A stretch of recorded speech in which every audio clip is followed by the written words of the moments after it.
the floor to Kim Smith. Kim? Thank you, Ira, and greetings from Guangzhou, China, where we are several folks, including a member of the American Association of Community Colleges and an ASHE Board of Directors member. We're here working with universities who are interested in integrating sustainability into higher education. So we're looking forward to having them learn more about the Sustainability Curriculum Consortium as well. So it is my great pleasure to get to welcome Leanne Denby to our webinar series today. She is the Director of Sustainability at Macquarie University in Sydney, Australia, where she focuses on embedding sustainability into policy, process, and practices. She's also the president of ACTS, the Australasian Campuses Towards Sustainability organization, a national and international leader in sustainability in higher education. I've been fortunate to know Leanne since 2012, where we worked together at Rio Plus 20, and I'm thrilled to welcome her to our SCC webinar today. Welcome, Leanne. Thank you, Kim. Very, very thrilled to be here and speaking with all of you on this lovely morning in Sydney, Australia. I'm just going to take over control of the screen. Hopefully by now you should see a slide which has the title of my presentation and my name on it. If you have any problems, please let Ira know in the chat bar and he should be able to help us. On the assumption that you are able to see my slides, we shall progress. What I want to do today is really take a look at how we are using the SDGs to progress sustainability at Macquarie University. For some reason, there we go. So the journey today will follow a very, very brief framing of the conversation around universities and the SDGs before I move specifically into looking at Macquarie University itself and what we've been doing. And then I'm going to get real. I'm really going to be honest and open with you about what's working and what's not as we try and transition our curriculum to embed sustainability. And then lastly, I'll end up with where to start and not just for yourselves, and you may already have been started on this journey, but also a little about how we started on this journey. I will stop for questions along the way.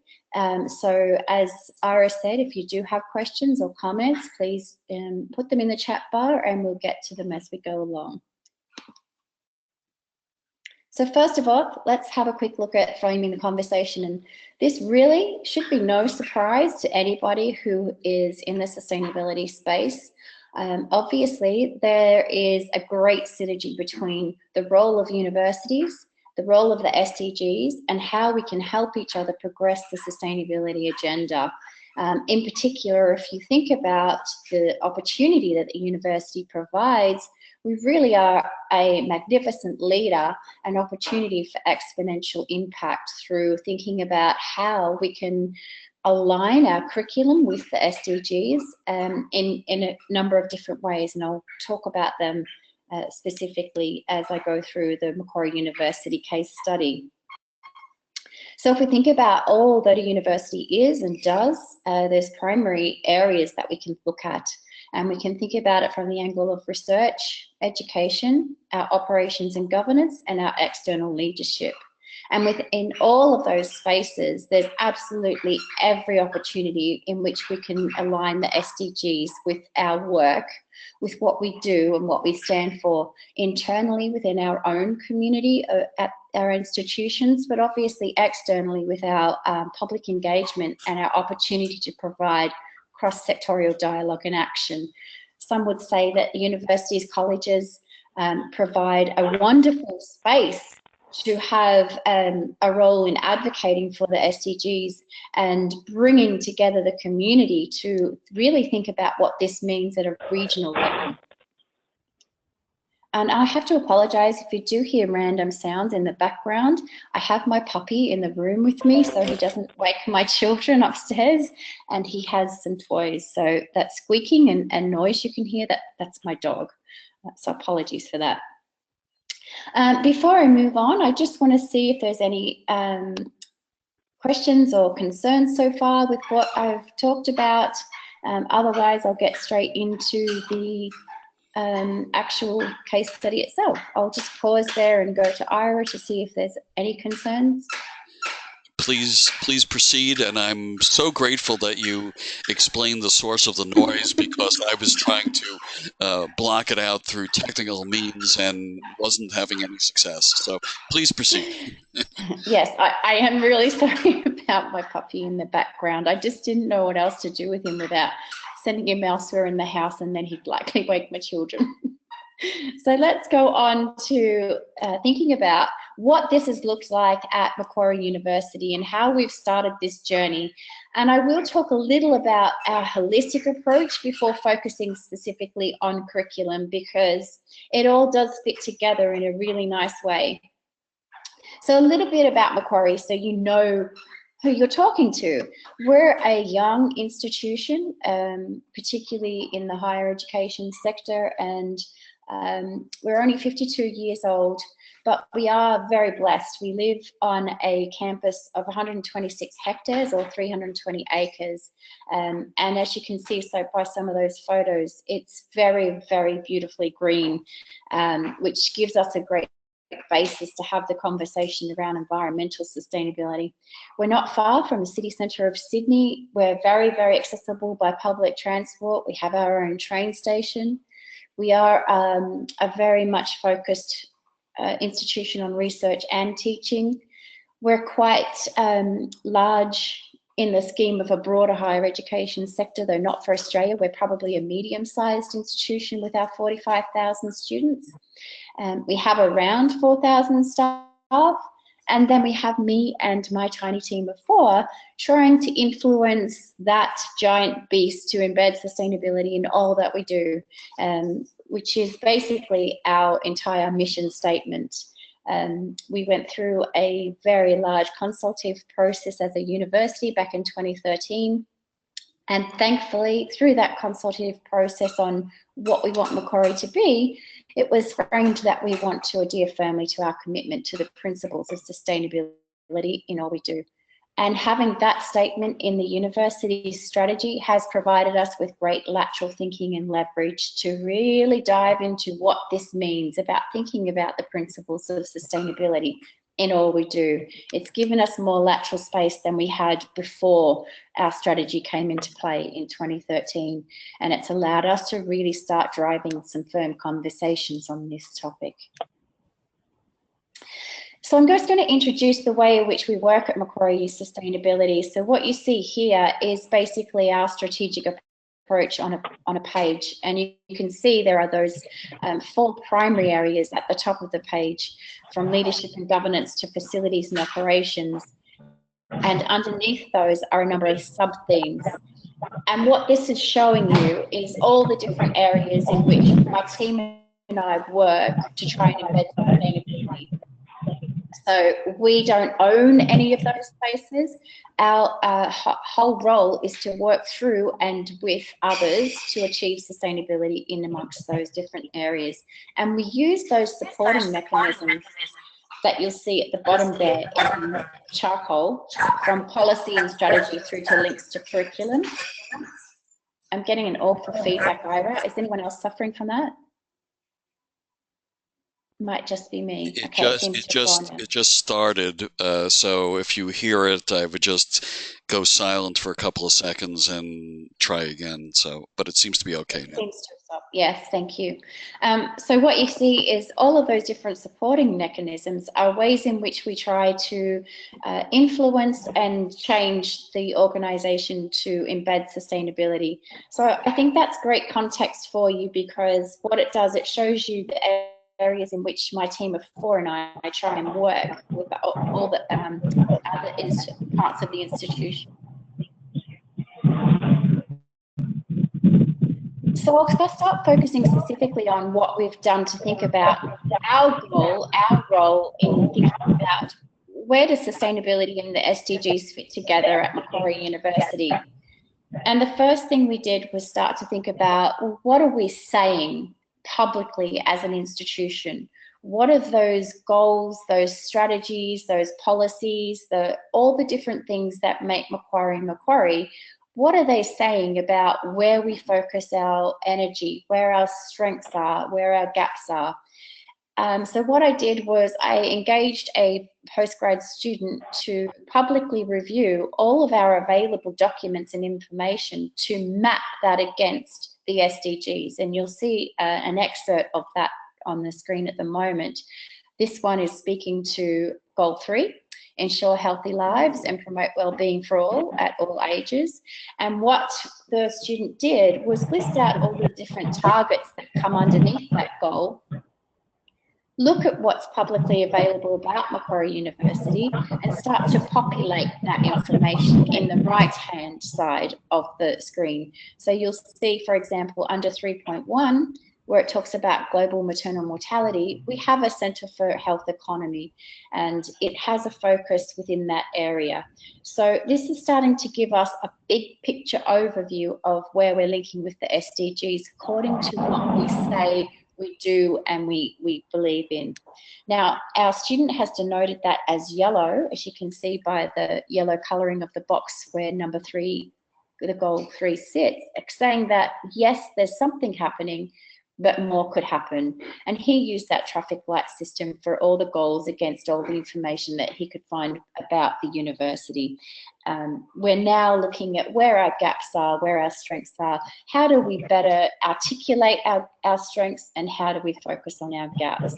And I might just pause there to see if there are any questions, and I'll just quickly let Ira fill me in. We're all good here so far. While I've unmuted myself, I encourage all the attendees to post comments and questions in the chat box during the presentation. It is not necessary to wait until the end of Leanne's presentation. Thank you. Thanks, Ira. Okay, so I'm not going to spend a lot of time on this particular element. I did want to mention that we are doing work in this space as well, where we thought about how do we link the SDGs to our operations. So last year I undertook a fairly substantial baseline benchmarking exercise, and that provided us with a really good opportunity to start to think about the language and the targets of the SDGs and how that fits into all the different key areas that we have as a university. And you can see there we've run 5 specific themes on different areas of the SDGs and our operational focus there. It was also a great way for people to really start to understand the SDGs, what they mean and what they might look like within their own context. And here is an example of what we did to think about how do we align our operational goals and objectives with the SDGs targets that are listed within the SDGs themselves. Getting some really bad feedback. I'm trying to pause every now and then. If I pause too long, it's just to try and let the feedback get through. I think we're right to go. So what we have here is an example of our alignment with water, aligning that with SDG 6 and then the targets underneath that. And I introduced this framework into all of those different workshops that we ran. And as we were thinking about our overall high-level mission of what we wanted to achieve regarding, in this example, water, I introduced the SDG for water and the associated targets so that we could see if we could just kind of manipulate and change and adapt some of those targets into what our own target at Macquarie University would be.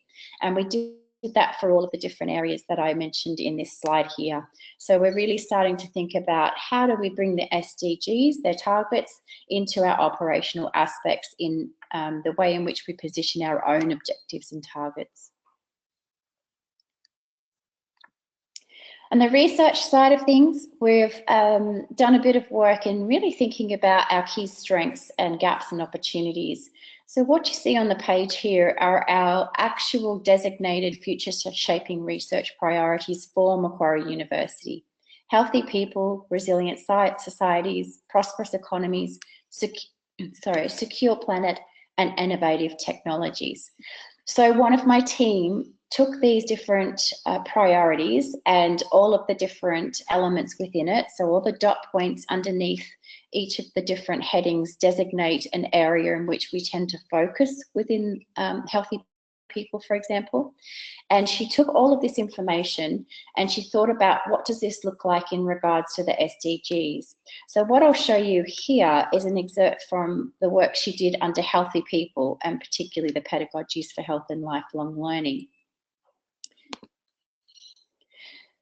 So the way in which she went about understanding where our opportunities were, where our strengths were, was to think about what are the key words identified by the SDG and the target underneath that SDG. And she ran those keywords through a system to identify our research links, and also in that process identify our research gaps and opportunities and where we could actually apply it. And what you'll see is, if you'll bear with me in trying to explain it, is under research goal, that identifies our own Macquarie University research goal, in this case, healthy people. And it then identifies the theme under which she was working, and they were the three: health and lifelong learning through to translational medical research. And then to the right of that, you'll see that it aligns with SDG, good health and well-being. So at the top, the three columns at the top start to set the scene for the information that's found underneath. So thinking about the specific UN SDG opportunity, in this case, and the epidemics of AIDS, tuberculosis, etc., she started to think about how do you then position that in relation to links to our research priorities and the themes that are designated within healthy people. And she's listed all of those there to say, yes, we've definitely got links to this particular UN SDG target opportunity through those themes. And then she started thinking about, well, how do we further apply our existing research links or opportunities so that we can have some impact on this particular SDG, in this case, good health and well-being, and specifically this target and the epidemics of AIDS, tuberculosis, malaria, etc. And so what that then provides us is an opportunity to have conversations with our executive deans, our lead researchers within this particular discipline, and start to create a way in which they may think about other opportunities for their research or their field of research that align with the SDGs. And she did this with all of the different, our research priorities and the SDGs themselves, just to give us a really full picture of our strengths and our gaps, and therefore our opportunities. Oops, my apologies. I might just pause again before continuing on to the learning and teaching element, Ira, to see if there are any questions or comments or concerns or anything that's just not making sense. The only concern was related to the sound quality, which seems to be much improved now, so we can continue. Brilliant. Let's get into the heart of today's conversation.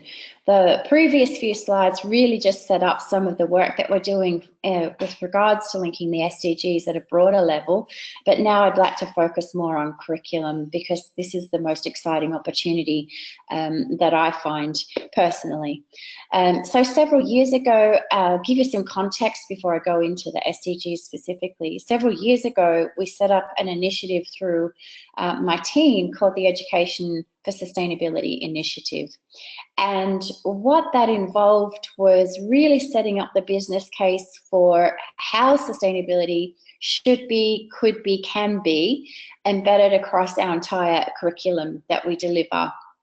And the framework in front of you is what was developed by a seconded group of academics in a project team, where we were trying to think about, well, how do we articulate this enormous entity that is sustainability? How do we articulate this into the curriculum so that it can mean something to our unit conveners, our program directors, our faculty who are on the ground and who are teaching in all sorts of disciplines? And this framework that they came up with as a group was based on a combination of other existing international frameworks as well as the internal Macquarie context. So you can see there are 5 primary themes, from harmony and well-being through to implementation and governance.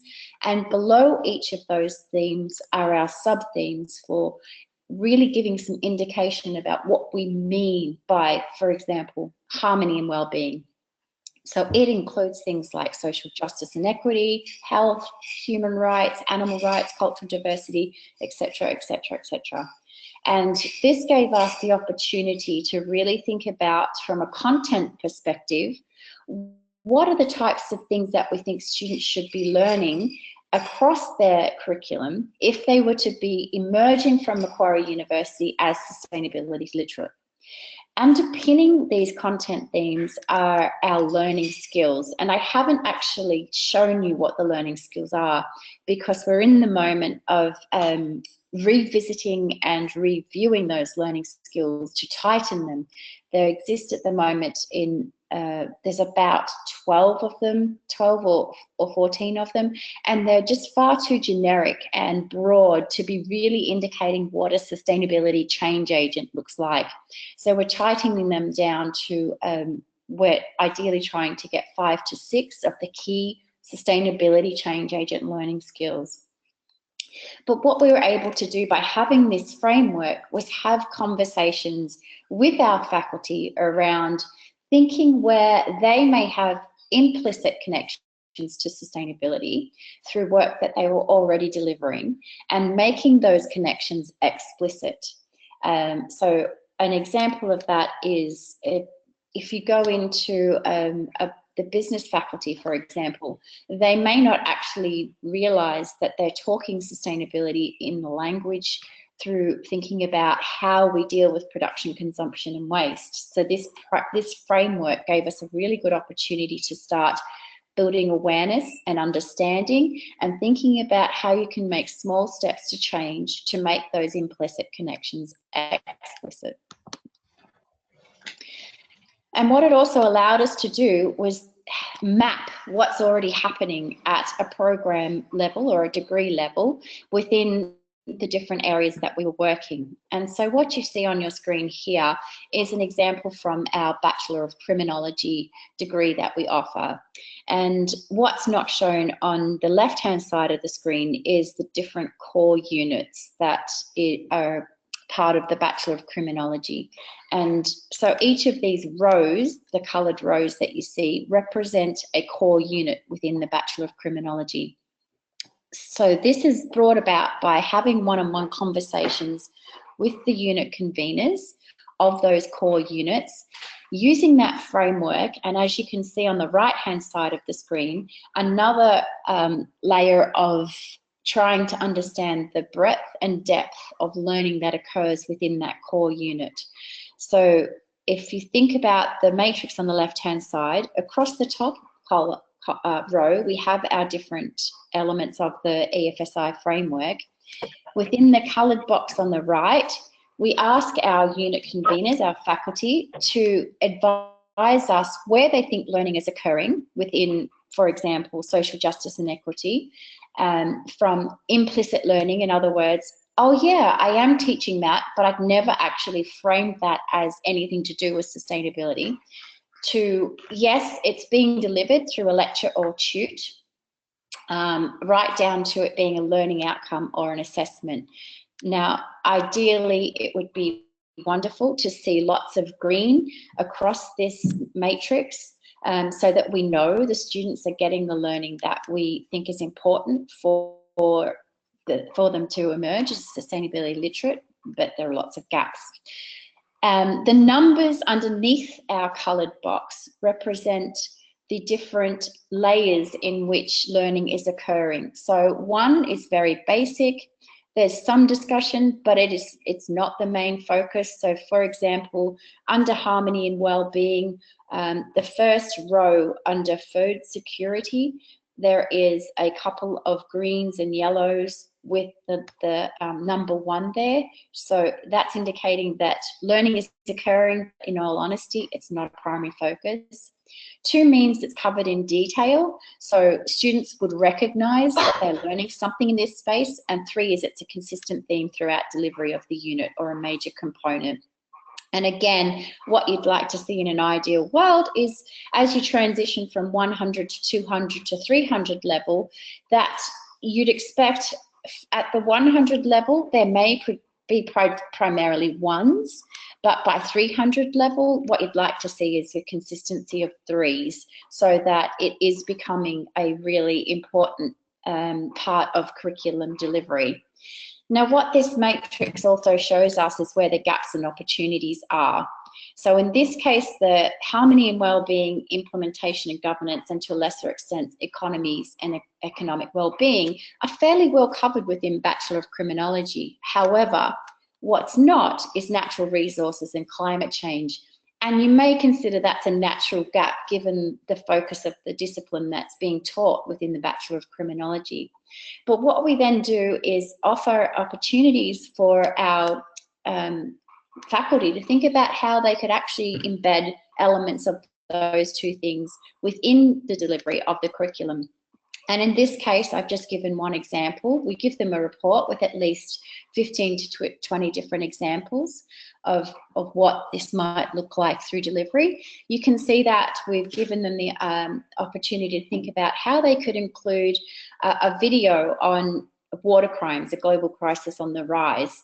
And we give a little explanation around ways in which that they could use this video as part of curriculum delivery. And again, this is about having small steps, easy change for our faculty, so that we're not asking them to do a major overhaul. It's just about introducing something in the context of delivery where they may already be doing something. So we go in and we give them lots of different ideas where basically we've put together different resources, we've thought about ways in which it could be delivered, and we've given example questions for them to use within the curriculum space.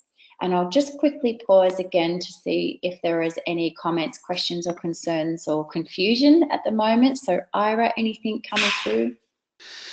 A number of comments have come through. Let me see this one straightforward from Mady. Do you explain triple bottom line in your courses? And I'll just read you the other substantive comment in here. Anne is asking, how do all the elements align? Is there any challenges working with ops and academia? So those are the 2 questions in there right now. Excellent questions. And yes, triple bottom line does come through, but it is often discipline specific. And in particular, our triple bottom line curriculum comes through quite strongly in our business and economics faculty through the disciplines underneath that faculty. Sometimes it's a lot harder to get that through other disciplines, not that we don't try, but we always try and find a way that we can connect it to the delivery of the unit that's and program that's being delivered. And that, yes, the operational academic question is an excellent one. Obviously, I'm not employed at the university as an academic, and I did have to spend quite a considerable amount of time immersing myself into the academic space in order to understand the barriers, the difficulties, the opportunities, the language, everything that comes with being a part of faculty, and building my reputation and I guess the kudos behind academics working with a professional staff member, and thankfully I've been able to do that quite well. And I think it's because I have done a lot of other, I have run units before, so I've delivered units through the university. I've guest lectured quite regularly. I've done learning into the foundations of learning and teaching, and I do spend a lot of time with academics, so I understand their workload, I understand their pressures. I'm really trying to make sure that I come across as a reputable and credible person to deal with as a professional staff member. And it's not without its challenges at times, particularly with faculty who have been there for a considerable amount of time, but in general, the faculty have been very, very good and very open with our conversations and bringing me into the academic realm. I hope that answers both of those questions okay. If not, just let me know and I'll get back to that. So essentially what that framework that we devised about 2012 has allowed us to do is map a considerable number of our programs across the university from all our faculties to start to get a good sense of where we're sitting with regards to sustainability in the curriculum. And it should be no surprise to anyone that natural resources is coming up as a substantial gap. It's people are finding that very hard to bring into all the different disciplines. But what I was surprised by was that climate change is also emerging as a gap, as a knowledge gap as well. And I think that's quite a considerable red flag. Thankfully, there are so many resources and ways that you can connect climate change to any discipline that the capacity for change and transformation is pretty good in that space. So now I'll move into how we're actually thinking about how do we link the SDGs with our existing framework and the programs that we've looked at so far. And this is no easy task at all. I have to be very, very upfront about that. So the way in which we've done that is to think about, again, the key words from each goal and our own themes and thinking about how that all aligns. So the example you see on your page now is we have our harmony and well-being theme, which is one of our 5 content themes that we work within. On the left-hand side, you'll see our sub-themes of harmony and well-being, and the first row below our harmony and well-being theme is the SDGs. So using the keywords from the goals and from our theme, what we've done is we've mapped where the linkages occur. So you can see where the ticks are, it means there's some kind of link or alignment. Where the gaps are, nothing is showing as being an alignment whatsoever. And this was done across all the 5 themes that we have for our Education for Sustainability initiative. And what that has then produced is this complex but yet quite informational and illuminating matrix around where our primary gaps and opportunities are in the current framework that we are using against the SDGs. And so what it's showing us is that overall we have a generally good alignment to the SDGs, but there are some areas that we need to think about. And in thinking about them, we need to understand whether it's a feasible gap and if not, how do we change that, or whether it's a feasible opportunity to improve our current theme and sub-themes within our framework. So the really standout one here, as I mentioned before, is natural resources and climate change, our areas that aren't coming through very strongly through the curriculum that we've looked at so far. And probably not surprisingly, our existing themes aren't aligning well with the SDGs. So there's a lot of red and orange in this space that we need to think about how do we address that. And then there are lots of opportunities as well. And a good one is in gender equality and our economics and economic well-being. So currently, our economics and economic well-being theme isn't being explicitly addressing gender equality. Therefore, that's a massive opportunity that we need to now go in, review our framework, think about how gender equality comes into that particular area, and make sure that it is clear for all who now see our framework. So this has provided us a really good way to think about our current framework, the SDGs, and the work that we need to do in order to make that alignment more clear. And sometimes it may just not be something that we're able to do really well. An example is decent work and economic growth and natural natural resources. There may be some things we can do there to get better alignment in this space, but in actuality, what's the opportunity that we can to bring that zero up to a higher percentage? It may not be great, and we may just have to accept that that may be a gap, so long as it's covered in other areas of our framework, and it is through harmony, wellbeing, economic well-being, and implementation and governance. So again, it's now unpacking all of this to see what that opportunity arises for us in showing better alignment between our existing framework and the Sustainable Development Goals themselves. And here's a really good example of some of the work that we've done in trying to think about what that gap looks like. And as I mentioned before, gender equality is currently not coming through within our economics and economic well-being theme. And so what we've done is really think about what are the ways in which we can fill that gap. And you can see all the different suggestions there around what we think are the ways in which we could help not just our framework, but the faculty that we work with in particularly this area, to think about how gender equality becomes an explicit part of the learning for a student. And in this case, the examples we've given are around production, consumption and waste, and trade and development systems, each of which are highly affected by gender equality.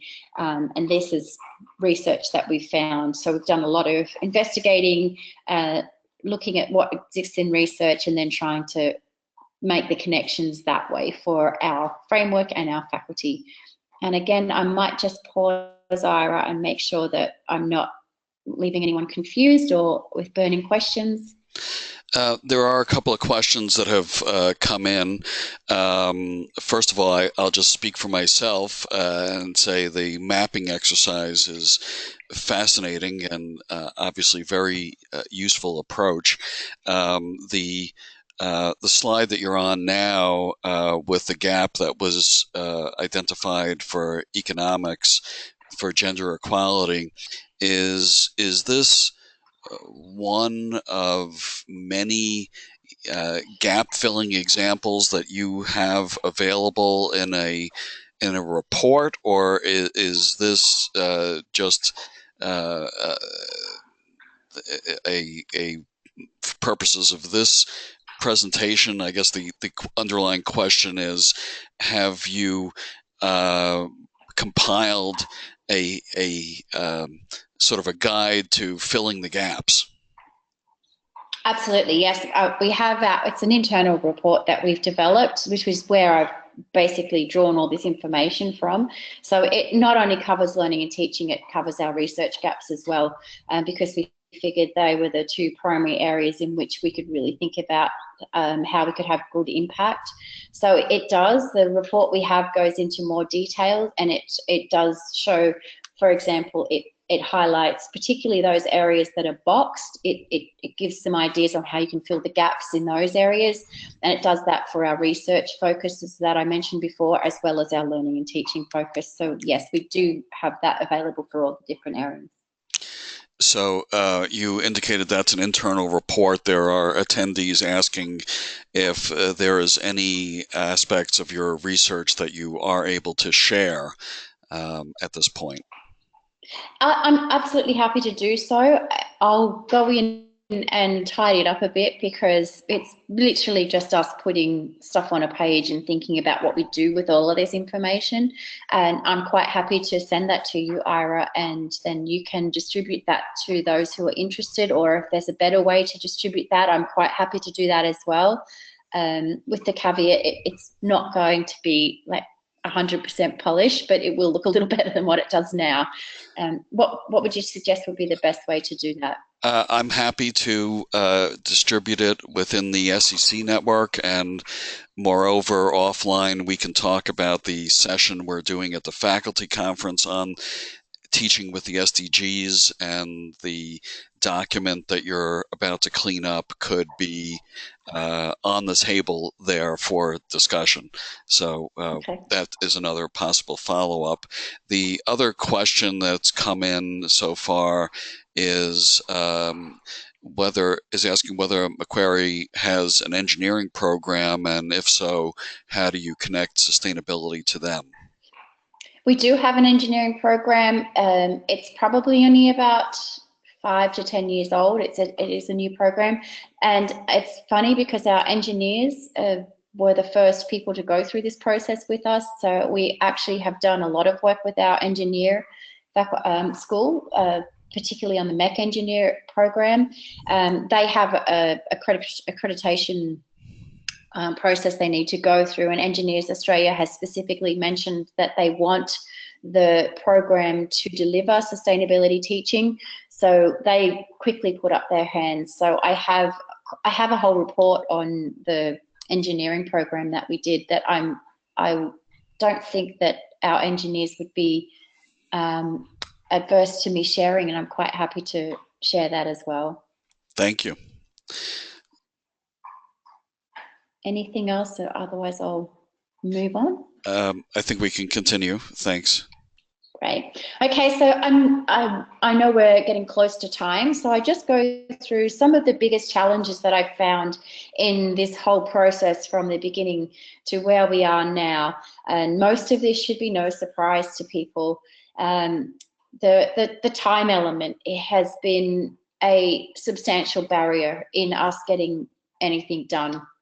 From the faculty perspective, they have a significantly overfilled workload, and it's really hard to try and get time in the diary to have these conversations. However, once we get that time in the diary, we are able to achieve some really good results. Not all the time. We do have some faculty that are quite happy just to go through this mapping process and understand where their implicit connections lie and take it from there, right through to we've had faculty come back to us and say we want to completely rewrite a unit that they've delivered, and they've wanted us to help us. But the time element is a massive impost, not just from the faculty perspective, but from our perspective as well. I only had someone working on this part-time for quite some time, and it does take a substantial amount of time to map just one program and then put that report together, send that back through to the faculty and all the different people that need to see it, and then move from there. Priorities are also a very big barrier. So the university has prioritized, for better or worse, research, which means that our teaching faculty are under significant pressure to spend a lot of time on research. And that means that what time they do have outside of teaching is now focusing on research and delivering more research against the objectives. And that means their time to really review and revitalize and transform their curriculum is much, much, much limited than it used to be. And from our perspective, we have a really huge impost at the moment to think about how we generate revenue. So our priorities are also are on a fine balance between trying to provide support for our faculty to progress this agenda, and also finding ways for us to generate revenue so that we could substantiate our existence, essentially. There's also a huge barrier in understanding, and that comes down to particular disciplines more so than others, where the relevance in thinking about sustainability and the sustainable development goals isn't always clear. So getting that point where we are able to get that understanding of the relevance, again, is a huge time impact, and it can take months and months and months to have that conversation and just get a faculty member across the line to even having that conversation around understanding their implicit connections. From an alignment point of view, getting the understanding doesn't necessarily translate into alignment in reality, and being okay that some units just won't have that alignment that you're looking for, and the faculty teaching that unit will never want to have alignment, and letting that go is often quite difficult for myself in particular, because I am so passionate about sustainability being embedded across our curriculum and our students being agents of change that letting go can be difficult.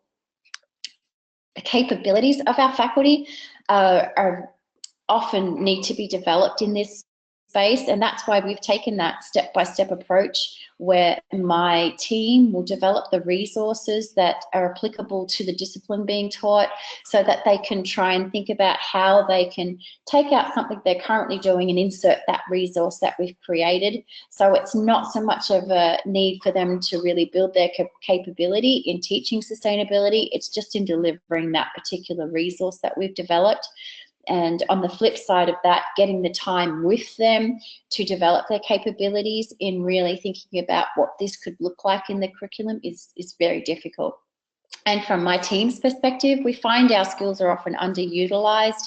And I think to some degree that does come back to that professional academic divide that exists, and people don't necessarily see us as a first place to go to when they want some skill development in this space, and trying to get that understanding, that reputation is still something that we struggle with. And to be honest, the transformation at a large scale is still to be seen. We have had units and programs that have been transformed, and to be honest, our business and economics faculty is our greatest faculty to date, where they have totally embraced sustainability as a core part of the delivery of their units. So they've had significant transformation, but that hasn't been replicated across our other 4 faculties by any means at all. So still waiting for that transformation to occur, and I think it'll be a long time coming.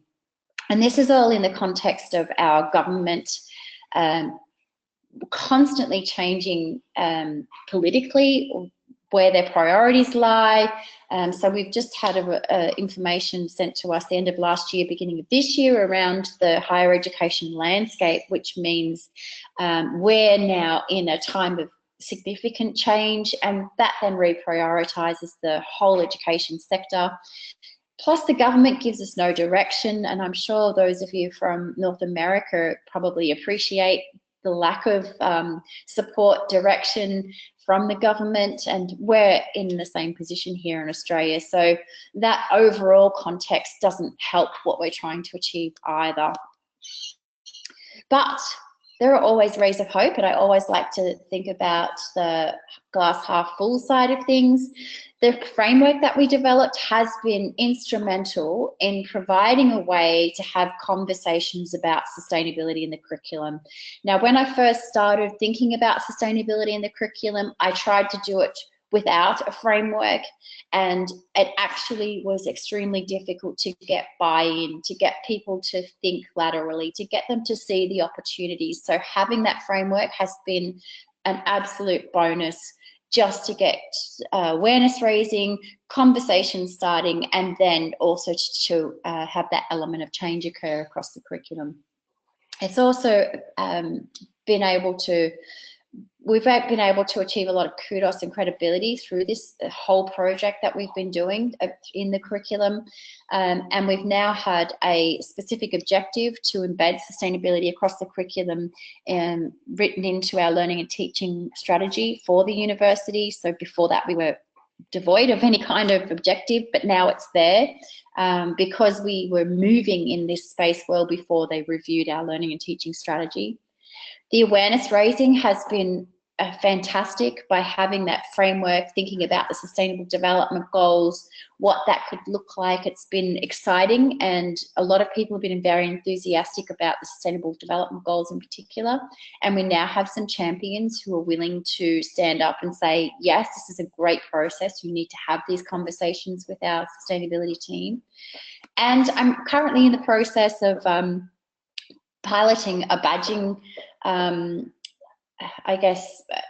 application for the Sustainable Development Goals, and that in and of itself is a whole presentation where I'm thinking about how do we take a unit and badge it in alignment with one of the goals, and thinking from a knowledge, skills and application point of view what that might look like. It's very much a pilot stage at the moment. I'm working with Faculty of Business Economics at this stage to think about what that looks like and how we express that, what that means for the student. But it's really exciting, and I can't wait to do more on that space and share that. And I think herein we're really thinking about our existing framework, the SDGs, how we merge that together. Do we keep our old framework, or do we just adopt the SDGs as our framework so that we're not confusing our articulation of sustainability by having both conversations? And the awesome thing is this is all happening in the space of business and their constantly changing environment, and business is often leading the way, particularly the large multinationals, in thinking about the sustainable development goals. And that means we have an impetus to follow the business lead within our institutions to think about how do we make sure our students are leaving our institutions with what is relevant and required by our business community. So I think that's extremely exciting. I'm just going to quickly wrap up because I know we're running out of time and I do want to leave a bit of opportunity for more questions and comments. I did co-author a guide last year with some colleagues from Australia and New Zealand. It's called Getting Started with the SDGs in Universities. It does go through pretty much the process that I've been through here. So we took a lot of what we did at Macquarie and thought about that in the context of the guide. Not just at Macquarie, but some other Australian, New Zealand institutions who are always also doing work in this space. And we put it together in a very simple way for people to start thinking about how they have this conversation through research, through operations, through governance, and through curriculum as well. And it just comes down to thinking about all the different things that I've done through Macquarie and it's really about that mapping to give you the business case and the workshops and information sessions that I've run, bringing it into the conversation that I've had with faculty, getting them excited about what it means, what it could look like, showing them what's happening in business. That's all been really good ways to start thinking about how do the SDGs start becoming an articulated part of our curriculum delivery. So if you are interested, that guide is available and it does go through a lot of what I've been talking about today. So on that note, and I'm sorry it probably went a bit longer than I anticipated, I'm going to hand back over to Ira. Thank you so much for joining me today. I've really appreciated being able to share my journey, and I'm quite happy to talk more with anyone that needs to talk in more depth as well. Thanks, Ira. Thank you, Leanne. This was an excellent presentation, chock full of information. I know that I'm going to go back and listen to it again because there were certain points that I would like to recap. Speaking of the recording, some in the audience may be in a similar situation and might want to listen to the recording or share it with their colleagues.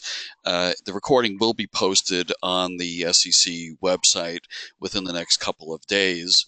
www.curriculum4sustainability.org. I know that our host for the international series, Kim Smith, has some questions for you that she has prepared, and I'd like to turn it over to Kim, and then we'll see if anything else has come in from the audience, and we'll wrap up. Kim? Thank you, Ira. And I am also want to send my praises to you, Leanne. That was fabulous. And also, of course, blessings to your family and your puppy. That was really funny. It makes us very, very human. So anyway, I really appreciate your honesty and identifying the challenges that a lot of us do face at our universities, as well as the rays of hope. It's exciting to identify when we can have champions or a community of practitioners when we are able to articulate the opportunities, to articulate the content and frameworks, like you said, that now you have the mapping, you have those exercises, and the engagement of so many folks, just even in the assessment of those opportunities at your university. That makes sense, that now people see themselves in the process and in the solutions. So thank you. You've actually, as the sessions went on and the link for your guide came in, I was like, oh, okay, there's another answer to one of my questions, as well as I'm sure some of our audience members. I know you have a live link there on the Getting Started guide. We'll hopefully have a the actual link, because in our webinar people won't be able to click on that. Anyway, so one core question, you did a lot of work with your team, and I was curious, in terms of the survey you did with your faculty, you were talking about you did a search of keywords and links to the research. How many faculty actually engaged? Do you have a sense of the percentage of how many did the survey, and then also how many the percentage of classes that have elements of sustainability? Does that make sense? Yes, it does. So the keywords that we identified, we didn't do a survey to do that. What we used was our existing research system, IRIS. So we went into IRIS, and it holds all of our research that we do as a university. So we used that system, and we used the SDGs and the targets specifically, and drawed out keywords from both of those.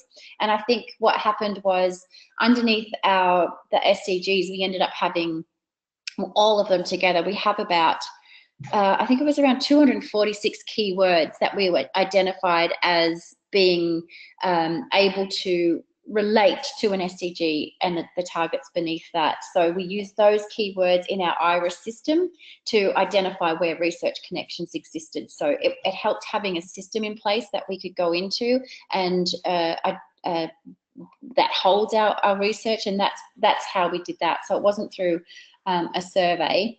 If that makes sense. Mm-hmm. Yeah. Okay, that's clear. That's just as down the road. I know it would be really helpful to just even have the templates of whatever types of communication you had. So if those are available in the guide, I know a lot of us will be able to at least adapt those to our own needs. Sorry, that's my dog again. I think my daughter's waking up. I'm pretty sure that in the guide itself, it does mention that identifying keywords and how that went about. And I think it uses an example from Monash University in Melbourne and what they did.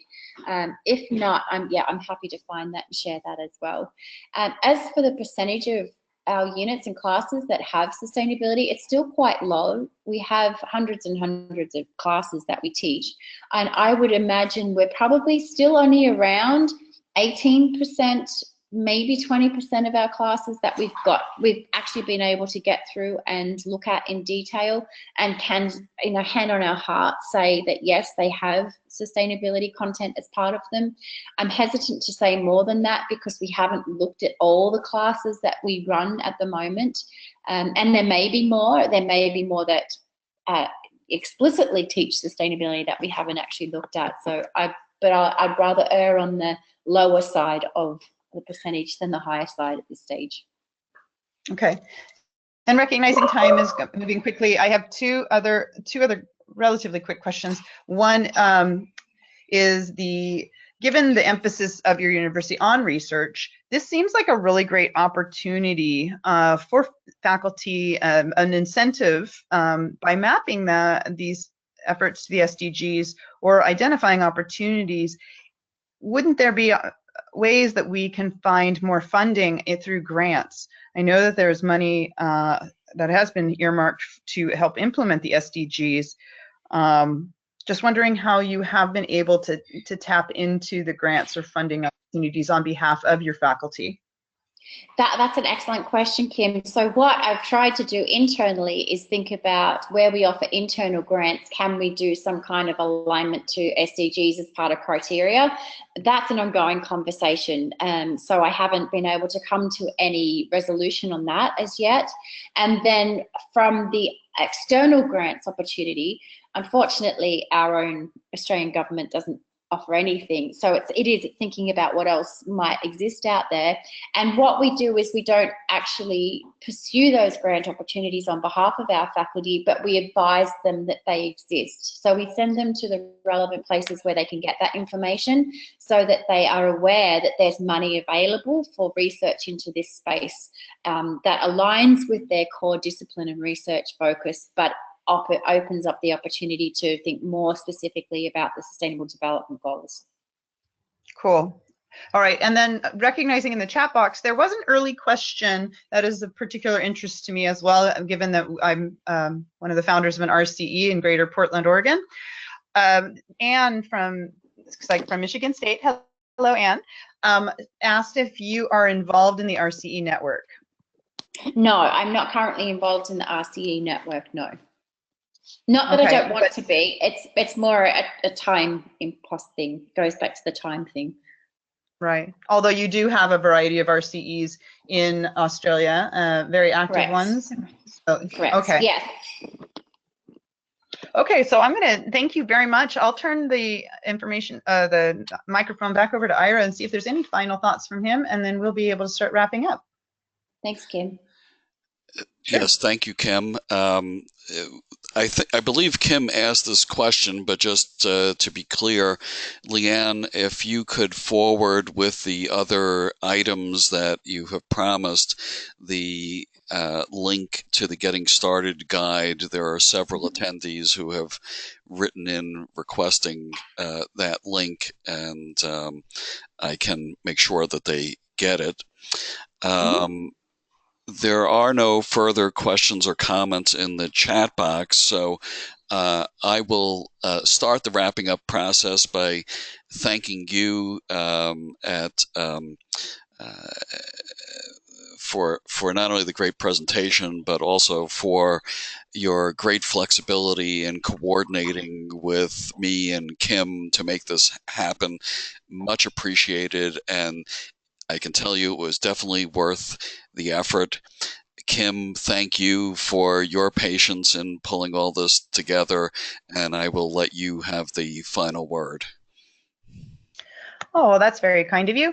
Well, as you have noted, Ira, and your great leadership with the SCC, we are trying to highlight programs that are going on around the world that help advance sustainability within the curriculum. And so just to give a quick advertisement, we do have some more sessions coming up. One more focused specifically on our international perspectives. So you might want to mark your calendars for Monday, May 14th. We'll have Rob O'Donoghue, who is the Director of Environmental Learning and Research Center at Rhodes University in South Africa, and hopefully Unikrishnan Payapalimana, who is a United Nations researcher focused on biodiversity and traditional knowledge. So keep an eye out for those advertisements, and more, of course, on the conference in June. So thanks for all of your attention, Leanne. We're grateful for your friendship and your leadership, and wish you the best in your continued efforts. Thanks, Kim. Thank you again for inviting me. I very much appreciated being able to share our journey. Excellent. Thanks again. Signing off for today. Thank you. Bye.